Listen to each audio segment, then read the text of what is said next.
त्यासाठी तुम्ही काय करा, लक्ष्मणाला आणि वानर सैन्यासोबत माझ्यासोबत पाठवा.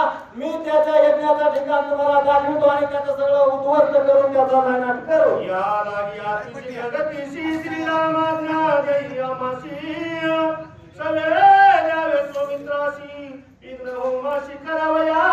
त्याच्या यज्ञाला विघ्न आणण्यासाठी आता तुम्ही काय करा, लक्ष्मणाला माझ्यासोबत पाठवा आणि त्याचं सगळं आम्ही साठा दुपाटे गुंडाळतो. असं असणारं बिभीषण प्रभू रामचंद्राला विनंती करू लागला. सौमित्राचा विदोषिला होमस्थान इंद्रजित उदताची जाण गैल प्राण माझे. लक्ष्मणाला बाण सोडण्याच्या अगोदर जर तो उठला का नाही, तो सगळ्याचा आपल्याला काटा काढल्याशिवाय राहत नाही. ते उठायच्या अगोदर त्याचा काटा आपल्याला काढावा लागतोय. असं असणारा बिभीषण प्रभू रामचंद्राला सांगू लागला. होमाशी होताशी विघ्न इंद्रजित मरेल दान आयुष्य शिवाचे वरदान. त्याच्या यज्ञामध्ये विघ्न आणलं की तो नक्कीच मरतोय. ते यज्ञ करायच्या आतच त्याला मारावं लागतंय. असं काहीतरी करा आणि तुम्ही आम्हाला आज्ञा द्या. आम्ही लक्ष्मण भैयाला तिकडे घेऊन जातो आणि त्याचा काटा काढू.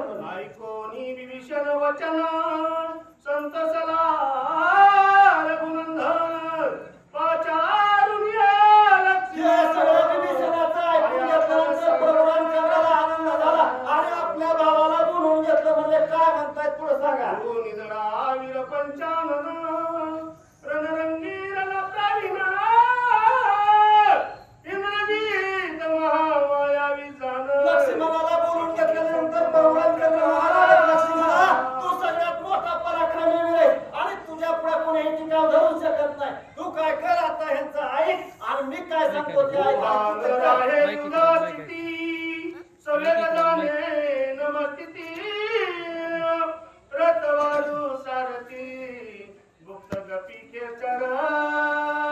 आणि ह्याचा जर यज्ञ सफल झाला म्हणजे तर हे काय करणार आहे, त्याचा गुप्त रथ गुप्त शस्त्रार्थ असंख्य वार तो काय करणार आहे, प्राप्त करणार आहे. आणि त्याच्यासाठी तुला आता वेगळ्या मोहिमेवर पाठवायचंय. बाबा तू माझा सख्खा भाऊ आहेस ना, हे माझं काम कर आणि त्या इंद्रदेवाच्या यज्ञामध्ये सगळा विघ्न अशा प्रकारे अब्रमाजी नया व्यक्ती इंद्रजित गुप्तगती रणानुरती लक्षिणा. आणि त्याला जर ते रतन ते प्राप्त झाला तर ते गुप्त गतीने येईल ना आपल्यावर हल्ला करीन का नाही. त्याच्या आधी शत्रूचा हल्ला परतून लावायचा असेल तर तू काय कर, या बिभीषण आपल्याला सांगतोय का नाही ते ऐक आणि त्यांच्या सोबत तुला जायचंय आणि त्याचा सगळा नेस्तनाबूत करून परत यायचंय. एवढा रावणी गगनी लक्ष्मी लक्ष जीवनी देवी इंद्रजिता गुप्त गतिरणी सूक्ष्म दर्शनी लक्षवा. आकाशामध्ये पाखरू दिसून आहे अशा प्रकारे